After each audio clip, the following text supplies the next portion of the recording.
building. As you sort of look across, people have come with signs. You see flags like the Mexican flag that's up there. This sign, "You choose God, karma chooses you too." Obviously, a lot of anger over what happened just yesterday at this point. We've got a little bit of flare up. They are coming. They're coming towards us right now. Stay up. You're good. You're good. So they're pushing folks back right now. As you can see behind me there, they've deployed some form of crowd repellent just in the last few seconds here. And look, this has been a lot of what we've seen over the course of the day. As someone has threw a water bottle towards those agents, which really, they're heading into the crowd right now. We are going to back up. They are moving, truly sprinting into the crowd, and they are tackling folks.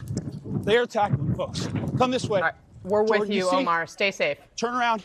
You see right there, you see they are literally going into the crowd and seem to be sprinting after individuals. They just broke from the line outside of that federal building so quickly. I mean, they're now into this parking lot as they've followed many people. What preceded that was literally, I saw it in the air. Someone threw a water bottle, landed right in the front of that line of agents, and that prompted them quite literally to sprint out into the crowd of people here just outside this federal building. I mean, to this point, they had really just been in a line standing there. And now you see over here, there's another situation going where agents have formed another line. They're telling people to back up as that guy has his hands up there. But you see other agents coming in here seemingly to support this unit that sort of has gathered over here. But I cannot emphasize enough how quickly this changed. You saw it in real time. Here they've got some other agents coming through as well, and they seem to be gathering here. We are across the street from that border entrance to this federal building where the majority of the protesters had been gathered. So we're not sure. Oh, you know what? Right here, there's someone that they arrested right there. They put into handcuffs right there in orange amid that sea of camo from those law enforcement officers. I mean, they quite literally sprinted into the crowd, almost every single one of them off of that line.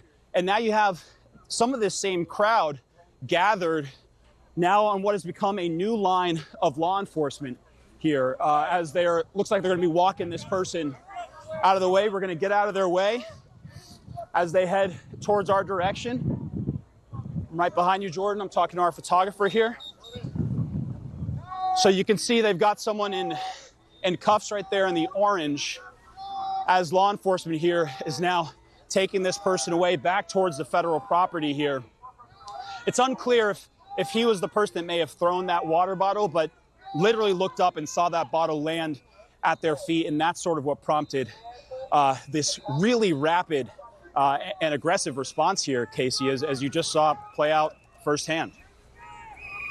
Yeah, Omar, excellent reporting from the scene there, and obviously really underscores the level of tension and heightened emotion on the street. We're, again, still sticking with you, so go ahead if you want to continue narrating what you're seeing. Yeah.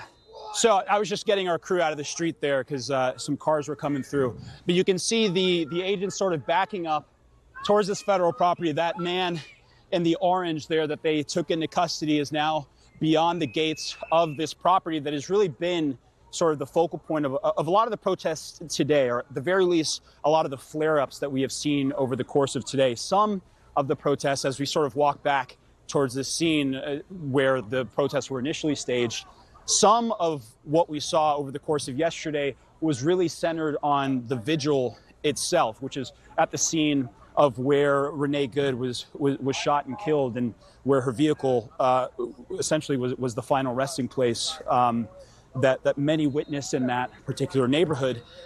And that has really been the focal point of a lot of the anger here. Some of the folks that I'm seeing here on the streets, they've come up to me and they remember me from being out on the streets in George Floyd. And some of those same protesters are out here now reflecting to me some of the similar feelings of anger that they have harbored in some cases over years. Now, I should say, with this particular case, some of the anger we've seen toward federal immigration law enforcement, we have seen rise in a lot of cities over the course of the past year and change since this new Trump administration.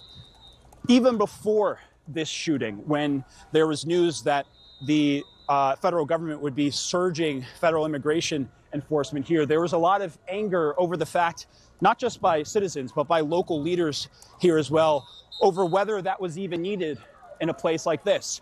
So you can see we're back here at the start of where we were just literally moments ago, where people had sort of been gathered in the face of law enforcement here.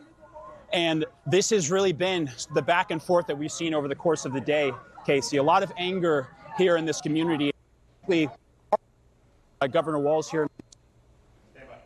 All right, it looks like we're having a little bit of trouble, Omar, with your shot. It's breaking up a little bit. So I'm going to say stand by to Omar. We're going to go back to him in the event that we need to. But joining us now to discuss in the arena, Democratic Lieutenant Governor